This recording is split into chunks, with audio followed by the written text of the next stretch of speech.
जय भीम नवोद्धाय मैकुंती बघूया आजचं बातमीपत्र। जगाला मानवतेचा आणि शांततेचा संदेश देणारा हा बुद्ध धर्म आहे। त्या धम्माचा प्रचार आणि प्रसार करणे काळाची गरज असून परदेशात बुद्धाच्या धम्माचा तेथील उपासक करत असलेले आचरण आणि आपल्या देशात आपण करत असलेले बुद्धाचे आचरण समजून घेणे ते बघणे गरजेचे आहे। त्यासाठी येणाऱ्या काळात परभणी येथे गोल्डन टेम्पल मुलांना बुद्ध भिक्षूंचे बौद्ध धम्माचे थायलंड येथे प्रशिक्षण असे विविध उपक्रम आम्ही येणाऱ्या काळात राबवणार असून बुद्धाच्या धम्माचे कृतीतून आचरण केले तरच भारत बौद्धमय करण्याचा संकल्प पूर्ण होईल, अशी माहिती सुप्रसिद्ध अभिनेता व गगन मलिक फाउंडेशनचे प्रमुख गगन मलिक यांनी दिली। जय भीम। मैं गगन मलिक आज औरंगाबाद में हूँ और मेरा आने का कारण ये है कि राजेंद्र जी जो हमारे कामले साहब हैं वो एक धम्म देसना का उन्होंने प्रोग्राम रखा है, दूसरा साल है और हज़ारों की संख्या में लास्ट टाइम भी लोग आए थे, इस बार भी आ रहे हैं। मैं चाहता हूँ कि ये कार्यक्रम इस बार भी अच्छा बने, इसलिए इसे अटेंड करने के लिए यहाँ पर आया हूँ मुख्य अतिथि के रूप में। मुझे अच्छा लग रहा है। आज काफ़ी लोगों से भेंट हुई और काफ़ी चर्चाएँ भी हुई कि अब ये समय आ गया है धम्म चक्र को गतिमान करने के लिए। तो धम्म चक्र को गतिमान करने के लिए हमारी गगन मलिक फाउंडेशन और हमारे जितने भी युवा मित्र हैं जो हमारे साथ जुड़े हैं वो हम सारा कार्य कर रहे हैं। उसी का ये कार्यक्रम भी ये हिस्सा है और आने वाले समय में बहुत सारे कार्य जिसमें छोटे भिक्षुओं की शिक्षा के बारे में बात करें, धम्म स्कूल के बारे में बात करें, या फिर श्रामनेर शिविर के बारे में बात करें, या दूसरे देशों में जाके उनका ट्रेडिशन कल्चर सीखने की बात करें, तो ये सारी फील्ड में जिसे हम कहें धम्म की फील्ड में हमारा फाउंडेशन काम कर रहा है। और हम उम्मीद करते हैं कि लोग हमारा साथ देंगे और हम मैक्सिमम जितना हो सके उतना हम धम्म का प्रचार प्रसार करेंगे, क्योंकि आज की तारीख में ये रिक्वायरमेंट है भारत की नहीं बल्कि पूरे संसार की। आप देख रहे हैं कितने युद्ध हो रहे हैं, सब कुछ हो रहे हैं, तो इस पूरे संसार को आज की तारीख में बुद्ध की ज़रूरत है और ये तो बुद्ध भूमि है, तो यहाँ सबसे ज़्यादा ज़रूरत है। अभी मराठवाड़ा चीज़ें ऐसी हो रही हैं। आने वाले समय में हम बच्चों की ट्रेनिंग के लिए नागपुर में शुरुआत कर रहे हैं, जिसमें हम भिक्षु की ट्रेनिंग उनको देंगे और बाहर पढ़ने के लिए भी भेजेंगे। परभनी में सिद्धार्थ अतिमिरे जी के साथ मिलकर एक बहुत अच्छा एक बड़ा विहार बनाने की भी हमारी तैयारी हो रही है। एक गोल्डन टेम्पल जैसा हमारा है, ऐसा खूबसूरत एक बुद्ध विहार बने, उसकी भी बहुत बड़ी तैयारी हमारी शुरू हो चुकी है जिसका भूमि पूजन जल्द ही होगा। उसमें आप सबको इनवाइट किया जाएगा, जो कि थाई कल्चर के साथ इंडो और थाई कल्चर को मिक्स करके बनाया जाएगा, ताकि एक बहुत ही अच्छी परिभाषा विहार की उसमें हम दर्शा सकें और मैक्सिमम लोग आके उसे देख के वहाँ बहुत सारी चीज़ें सीख सकें, नए नए शिविर लगें, नई नई चीज़ें हों, शिक्षा हो, ऐसे धम्म का जितना प्रचार प्रसार हो सकेगा उसकी कोशिश हम इस चीज़ को लेकर कर रहे हैं और आगे बढ़ रहे हैं। उपासक ऐसा लगता है कि कहीं ना कहीं डिसिप्लिन की बहुत कमी है। उपासक ऐसा नहीं है सीखना नहीं चाहते, लेकिन उनको उनकी ड्यूटीज़ एज एन उपासक नहीं मालूम कि बनते के साथ कैसा व्यवहार करना है। अगर आप देखेंगे तो बिहार में भी कम लोग जाते हैं, बड़े रेगुलर बेसिस पे बिहार में नहीं जाते। दान पारमिता की प्रैक्टिस उनकी कम है, चीज़ों को डेवलप करने का उनका ज्ञान काफ़ी कम है। तो ये सारी चीज़ें सीखने की आज की तारीख में उपासकों को बहुत ज़्यादा ज़रूरी है। भिक्खू हमने इतनी स्टैचूज़ बांटे हैं, हज़ारों की तादाद में बांटे हैं, 80% बिहारों में भिक्खू नहीं है। भाजपच्या सरकार काळात समाजात द्वेषाची भावना वाढायला लागली आणि संविधान बदलण्याची भाषा सुरू झाली, पण प्रसंगी प्राणपणाला लावू पण संविधान बदलू देणार नाही, असा स्पष्ट इशारा ज्येष्ठ पत्रकार निरंजन टकले यांनी केले। कोल्हापुरात भाई माधवराव बागल विद्यापीठातर्फे दिला जाणारा यंदाचा माधवराव बागल पुरस्कार ज्येष्ठ पत्रकार निरंजन टकले यांना श्रीमंत शाहू महाराज यांच्या हस्ते प्रदान करण्यात आला। त्यावेळी त्यांनी भाजप सरकारवर कडाडून टीका केली। ऐतिहासिक दसरा चौकातील शाहू स्मारक भवन येथे हा कार्यक्रम संपन्न झाला। भाई माधवराव बागलांचे विचार आणि एकत्रितच पुरोगामी विचार हे पुढं आपल्याला सरकवायचे आहेत, त्या दृष्टिकोनातून कार्य करण्याची आवश्यकता आहे। भाई माधवराव बागलांची एक आठवण म्हणजे ते फक्त राजकीय पुरुष होते असं नाही, ते एक चांगले आर्टिस्टसुद्धा होते। त्यांचं एक पेंटिंग, ताराबाईंचं पेंटिंग घोड्यावर बसलेलं त्याचं केलेलं त्यांनी पेंटिंग माझ्या खोलीत नेहमीच असतं आहे आणि एक तऱ्हेचं त्यांचा विचार त्याच्यावरनं आपल्याला लक्षात येऊ शकतं की त्या पेंटिंग पाहिलं तर आपल्याला स्फूर्ती मिळते आहे असं म्हटलं तर चुकीचं होणार नाही. हिटलरची टाइमलाईन मोदी फॉलो करत असेल, आपण जर्मन नागरिकांची टाइमलाईन फॉलो करण्याची काही गरज नाही. कारण जर्मनीने गांधी बघितले नाही, जर्मनीने बुद्ध बघितला नाही, जर्मनीने आंबेडकर बघितले नाही, जर्मनीने छत्रपती शिवाजी महाराज पाहिले नाहीत, जर्मनीने छत्रपती शाहू महाराज पाहिले नाहीत. हे सर्व आपण पाहिले आहेत. आणि थोडी जरी मनामध्ये आपल्याला वाटत असेल या सगळ्या परंपरेबद्दलची जाणीव, तो वाटेल ते झालं तरी चालेल, पण हे या महाराष्ट्रात पुन्हा होऊ द्यायचं नाही. आत्ता नाही, कधीही नाही. जो आपल्याला सांगतो मुझे परमात्मा ने भेजा है. अरे भेजा तो भेजा, लेकिन थोड़ा भेजा देके तो भेजना.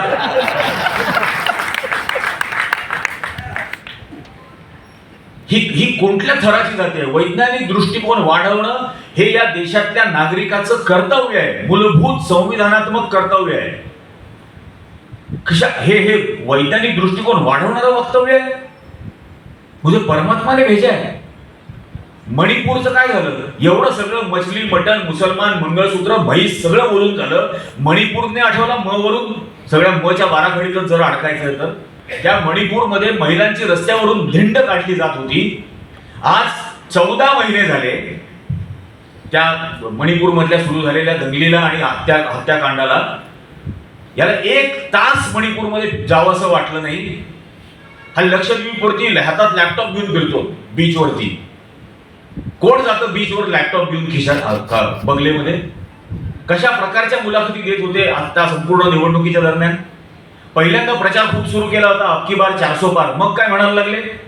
काँग्रेस आहे की तो ऐसा होगा, काँग्रेस आहे की तो भैंस ले जाएगी, काँग्रेस आहे की तो मंगळसूत्र ले जाएगी. निदान काँग्रेस आहे की हे तर मोदीला कळलं. बसलेला होता, त्याला न्याय हवा होता, फक्त त्याला न्याय हवा होता.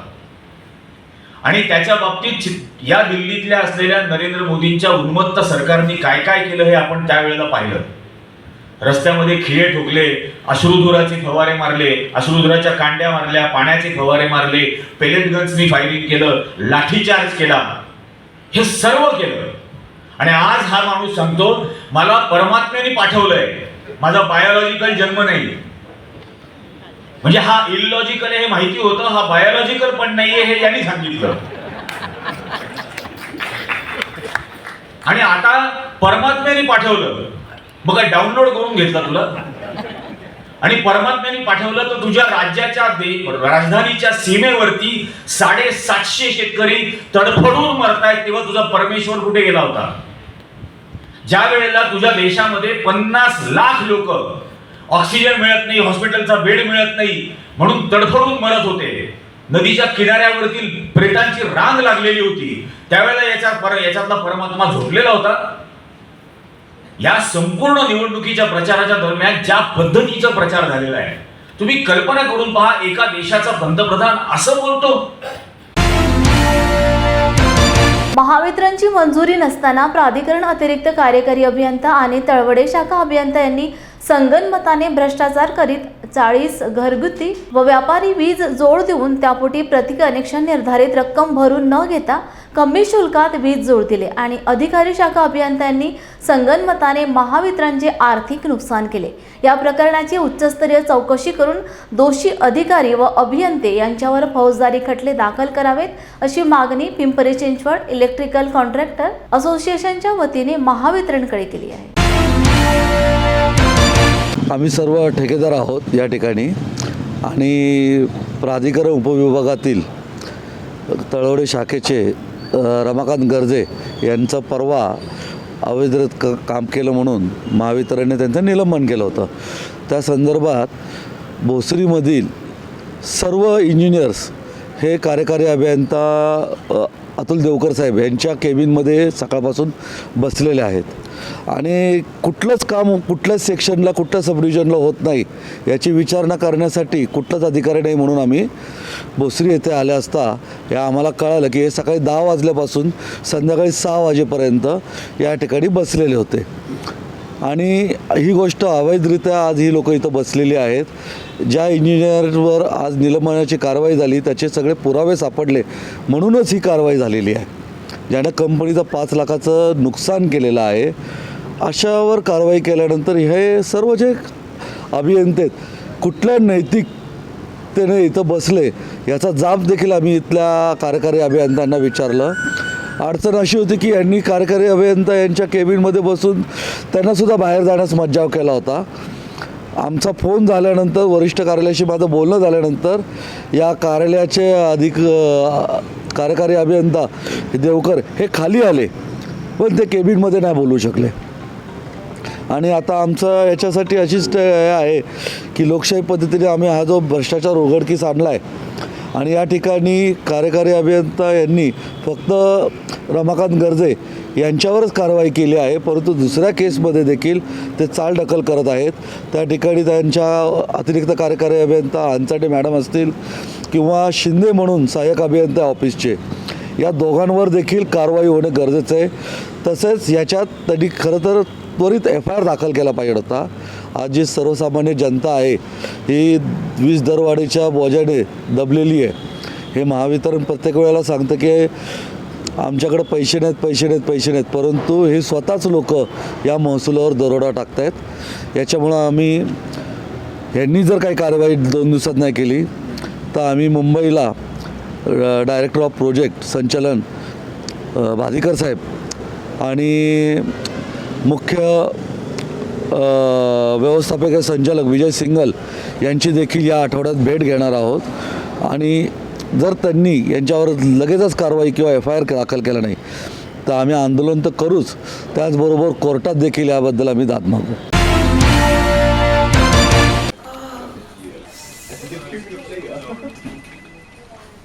बॉस ने मीटिंग बुलाई. क्या यार, आदमी की तकलीफ को तो समझो. बाहर बाहर उठो बैठो. जनाब, तकलीफ उठने बैठने की नहीं, तकलीफ बवासीर की है. बवासीर, फिशर, भगंदर, पाइलोनियल साइंस का आयुर्वेद तथा आधुनिक लेजर से उपचार. अभ्युदय पाइल्स लेजर हॉस्पिटल, लोहार समाज भवन के पीछे, महापुष्प सोसाइटी, शताब्दी नगर चौक से मनीष नगर रोड, नागपुर. कॉल और विजिट करें www.pilesfistulacure.com. हुआ बहू? माँ, पाइल्स की बहुत तकलीफ हो रही है. तो तुम गुदरोग सर्जन के पास क्यों नहीं गई? देखो, जैसे हार्ट के लिए हार्ट स्पेशलिस्ट, ब्रेन के लिए ब्रेन स्पेशलिस्ट, तो पाइल्स के लिए पाइल्स स्पेशलिस्ट क्यों नहीं? स्त्री हो या पुरुष, टॉयलेट में तकलीफ केवल पाइल्स ही नहीं, और भी कई प्रकार के गुदरोग तथा कैंसर भी हो सकता है. इसीलिए इसकी प्रत्यक्ष जांच जरूरी है. ठीक है माँ, पर जांच के लिए हम जाएंगे कहाँ? वही काले आयुर्वेदिक पाइल्स हॉस्पिटल में. लेकिन माँ, प्रेगनेंसी में पाइल्स की दवाइयाँ. प्रेगनेंसी में आयुर्वेदिक दवाइयाँ सुरक्षित होती है. जनहित में जारी. काले आयुर्वेदिक पाइल्स हॉस्पिटल, औषधि चिकित्सा तथा सर्जरी ट्रीटमेंट उपलब्ध. हमारा पता उमरेड रोड, दिघौरी बस स्टॉप के पास, नागपुर. अधिक जानकारी के लिए वेबसाइट पर जाएं kalepailshospital.com. निप्पॉन डेंड्रो प्रकल्पाकरिता अधिग्रहित करण्यात आलेली जमीन 25 वर्षांपेक्षा जास्त काळ होऊन सुद्धा निप्पॉन डेंड्रो प्रकल्प काही कारणास रद्द झाल्याने कोणत्याही प्रकारचा शेतकऱ्यांना फायदा झालेला नाही. त्या जमिनीवर MIDCने कोणताही ताबा सुद्धा घेतला नाही. या विषयावर तोडगा काढण्याकरिता तहसील कार्यालय भद्रावती येथे घेण्यात आलेल्या बैठकीत तहसीलदार अनिकेत सोनवणे यांनी शेतकऱ्यांकडून निवेदनात करण्यात आलेली आमची जमीन परत द्या, नाहीतर आम्हास रोजगार उपलब्ध करून देण्यात यावा व आजच्या बाजारभावाप्रमाणे मोबदला देण्यात यावा, या मागणीवर शेतकरी वर्ग ठाम होते. निप्पॉन डेंड्रो प्रकल्पग्रस्त शेतकरी एकता जिंदाबाद. भद्रावती येथे तहसील कार्यालयात जी मीटिंग बोलावली गेली ती हद्द कायम करून न्यू इरा कंपनी तिथे गॅसिफिकेशनचा प्लांट उभा करत आहे आणि पूर्ण त्या 3000 एकर जमिनीमध्ये नवीन कारखाने येऊ घातले आहे. त्यासाठी त्यांनी मोजणी करण्याकरिता आणि त्या जमिनीचा ताबा त्या कंपनीला देण्याकरिता इथे मीटिंग बोलावली होती. आम्ही शेतकरी प्रतिनिधी म्हणा की शेतकरी म्हणून आमचे प्रोजेक्टमध्ये जमिनी गेलेल्या असल्यामुळे आम्हाला असं वाटतं की बा शेतकऱ्यांचं जे काही समस्याचं निराकरण झाल्याशिवाय राज्य शासनाच्या अधिकाऱ्यांनी MIDCच्या अधिकाऱ्यांनी तिथे पुढे कारवाई करू नये हे यासाठी बोलतो. आजपर्यंत तिथे कुठलाही रस्ता झालेला नाही. त्या 3000 एकरामध्ये कुठलंही डेव्हलपमेंट या 28 वर्षात MIDCने केलेलं नाही. आज ते त्या कंपनीला येऊ घातलेल्या कंपनीला जमिनीचा ताबा देण्यासाठी मोजणी करण्याच्या उद्देशाने ते आले आहेत. आमचा या मोजणीसाठी विरोध आहे. विरोध यासाठी आहे की 28 वर्षे ज्या गोष्टी त्यांनी करू शकले नाही, आज जर करायला निघाले तर 28 वर्षापर्यंत आम्ही जी शेती आमच्या उदरनिर्वाहासाठी म्हणून ज्या त्याचा वापर केला गेला, आज आम्ही त्या जमिनीतून बेरोजगार होणार आहोत. 28 वर्ष रोजगार दिला नाही, कुठलाही कारखाना आला नाही, त्याच्यामुळे त्या जमिनीवर जे आमचे वडिलांनी जमिनी पैसे उचलले आणि मुलं तिथे शेती करत आहेत, त्या शेतीचा बेरोजगारीचा प्रश्न आमच्याकडे आवासून निर्माण होईल. 2 वर्ष कारखाना उभा होण्यासाठी लागेल. त्याच्यामुळे तिथं आमचा विरोध नाही, कारखाना झालाच पाहिजे, रोजगार हा मिळालाच पाहिजे. प्रश्न हा आहे, आज जर लगेच तिथे त्यांनी ताबा घेऊन जर जमीन ताब्यात घेतली तर 3000 एकरमध्ये जे काही मजूर, जे काही शेतकरी जिथे शेती करून आपला उदरनिर्वाह करत होते त्यांच्यावर उपासमारीची वेळ येईल. म्हणून मागणी याच्यात माझी मागणी एकच आहे का बा तिथे शेतकऱ्याची समस्या म्हणून तिथे बेरोजगारीचा प्रश्न जो निर्माण होणार आहे, म्हणून जे शेतकरी ज्यांच्या जमिनी तिथे अधिकृत केल्या गेल्या त्या शेतकऱ्यांना कंपनीतर्फे बेरोजगारी 2 वर्ष किंवा जे काही असेल त्यांना मोबदला देण्यात यावा. जो काही रास्ता जो शेतकऱ्यांच्या वाटाघाटीतून जो मोबदला मिळेल तो शेतकरी मंजूर करेल आणि तो रोजगार न देता त्यांना जर तो पैसा मिळाला तर तो कारखाना सुरू झाल्यानंतर मिळेल. काही ज्यांना रोजगार करायचा तिथे रोजगार मिळाला ते करेल, पण बाकी जे काही वयस्कर लोक आहेत ते रोजगार त्यांना काही करता येणार नाही, त्यांना अनुदान देण्यात यावं, एवढी मागणी मी यात मागील 28 वर्षापासून MIDCनी निप्पॉन रेल्वेसाठी जी जमीन घेतली होती, ज्या उद्देशाने यांनी जमीन घेतली त्यासाठी त्या ठिकाणी कुठलाही प्रकल्प आला नाही. त्यामुळे आमच्या जवळपास 2 पिढ्या नष्ट झाल्या. त्या ठिकाणी आम्हाला रोजगार मिळाला नाही आणि 5 वर्ष थांबल्यानंतर आम्ही त्या ठिकाणी जंगल झुडपं तयार होऊ लागले होते आणि ज्या शिल्लक जमिनी होत्या त्यांना ते त्रास होऊन राहिला होता. आणि नंतर मग आम्ही सर्व शेतकऱ्यांनी आपापल्या जमिनी उठवल्या, आपला रोजगार निर्माण केला त्या ठिकाणी. आणि आज MIDC दुसऱ्या कंपन्यांना ती जागा देत आहे. आमच्या पुन्हा उपजीविकेचा प्रश्न या ठिकाणी उभा होत आहे आणि अशा परिस्थितीमध्ये शासन कुठल्याही प्रकारचं या शेतकऱ्याकडे लक्ष न देता एक आपला स्वार्थ साधण्याचा प्रयत्न या ठिकाणी करत आहे. म्हणून आम्ही सर्व शेतकरी या ठिकाणी आम्ही प्रकल्पाच्या विरोधात नाही, परंतु आमच्या बेरोजगारीचा प्रश्न उभा होते. त्यामुळं आम्ही या ठिकाणी जे मोजणी होणार आहे यांची त्याला आम्ही विरोध करतो. शेतकऱ्याचा हा विरोध कंपनीला नाही आहे.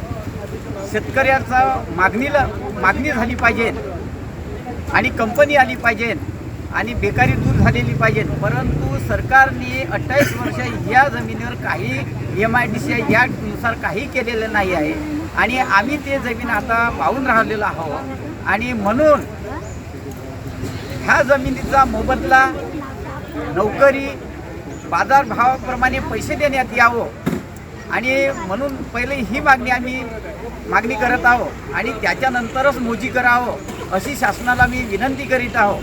परंतु काय जबरदस्तीनं काय हे सगळं काही केलं तर याचा परिणाम ज्या वेळेस 97मध्ये ह्याच प्रकल्पामध्ये एका शेतकऱ्याचा जीव गेलेला आहे, दादाजी खापणे, अशाच प्रकारे पुन्हा जाऊ शकते आणि संघर्ष होऊ शकते. म्हणून शासनाला माझी विनंती आहे, पहिले शेतकऱ्याच्या समस्याचं निराकरण करावं आणि नंतरच प्रकल्पाला मंजुरी देण्यात यावं, प्रकल्प होऊ द्यावं अशी मी शासनाला विनंती करीत आहे. त्या निप्पॉन रेल्वेने जमीन घेतल्या त्यापैकी एक गवराळा ह्या भागातली काही जमीन ही विजसन यात त्यांनी फेरफार घेतलेला आहे. त्या फेरफार म्हणजे 26 वर्षानंतर आज म्हणजे 15/10/1998 मध्ये त्या जमीन घेतली होती आणि आता 9/5/2024ला हा फेरफार घेण्यात आला. लोकसभा निवडणुकीची मतमोजणी 4 जून रोजी सकाळी 8 वाजता सुरू होणार असून यासाठी कोल्हापुरात प्रशासनाने प्राथमिक तयारी पूर्ण केली आहे. 47 कोल्हापूर मतमोजणी शासकीय धान्य गोडाऊन रमणमळा आणि 48 हातकणंगले लोकसभा मतदारसंघातील मतमोजणी शासकीय गोदाम राजाराम तलावाजवळ जिल्हाधिकारी अमोल येडगे यांनी भेट देऊन आढावा घेतला. यावेळी त्यांनी मतमोजणी कक्षातील टेबलची रचना, उमेदवार प्रतिनिधी आसन व्यवस्था, CCTV सुरक्षा, मतमोजणी ठिकाणी येण्या जाण्याचे मार्ग आदी विषयांबाबत पाहणी करून कामाबाबत आढावा घेतला. यावेळी निवडणूक निर्णय अधिकारी संजय शिंदे, उपजिल्हाधिकारी निवडणूक समाधान शेंडगे उपस्थित होते. कोल्हापूर जिल्ह्यामधील 47 कोल्हापूर आणि 48 हातकणंगले दोन्ही लोकसभा मतदारसंघाची मतमोजणी 4 जून 2024 रोजी होत आहे. त्या अनुषंगाने सर्व तयारी प्रशासनाची पूर्ण झालेली आहे आणि मतमोजणीसाठी जे कर्मचारी आहेत त्यांचं प्रशिक्षणसुद्धा आज रोजी सर्व कर्मचाऱ्यांचं प्रशिक्षण संपन्न होत आहे. नोडल अधिकाऱ्यांचे आदेश झालेले आहेत आणि यारूनच्या सोबत जी टीम असणार आहे त्यांचे आदेश झालेले आहेत. आत्ता मतमोजणीच्या ठिकाणी मी भेटसुद्धा दिली. तर 47 कोल्हापूरची मतमोजणी रमणमेळा या ठिकाणच्या धान्य गोडाऊनमध्ये होणार आहे. तर या ठिकाणची सुद्धा आतमधली सर्व व्यवस्था झालेली आहे आणि 48 हातकणंगलेच्या गोडाऊनला सुद्धा संध्याकाळी मी भेटी देणार आहे सर्व यारूनसोबत. तर दोन्ही ठिकाणची सर्व तयारी झालेली आहे आणि प्रशासन मतमोजणीसाठी तयार आहे.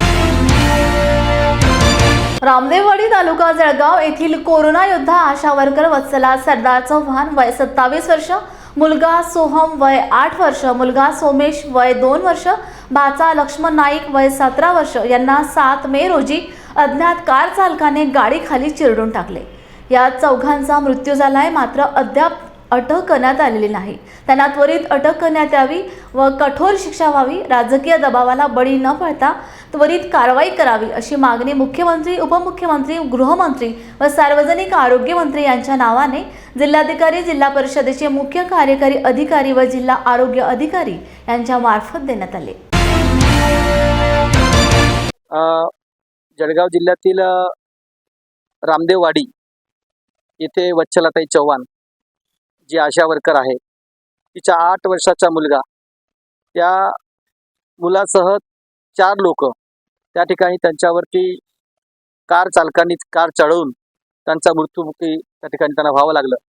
अशा पूर्ण आशा वर्करचा कुटुंब आज उद्ध्वस्त झालेला आहे, त्या मृत्युमुखी झालेला आहे. त्या कार चालकावर कारवाई करावी या मागणीसाठी आयटक संलग्न आशा व गटप्रवर्तक संघटनेच्या वतीनं आज जिल्हाधिकाऱ्यांना आम्ही निवेदन दिलेलं आहे. तात्काळ मुख्यमंत्री, उपमुख्यमंत्री आणि गृहमंत्री, आरोग्यमंत्री यांनी लक्ष घालून त्या कोरोना योद्धा आशा वर्कर चव्हाणताई यांना न्याय द्यावा. जय भीम मीडियाच्या बातमीपत्रात इथेच विराम घेऊया. पुन्हा भेटूया नवीन घडामोडी घेऊन. जय भीम.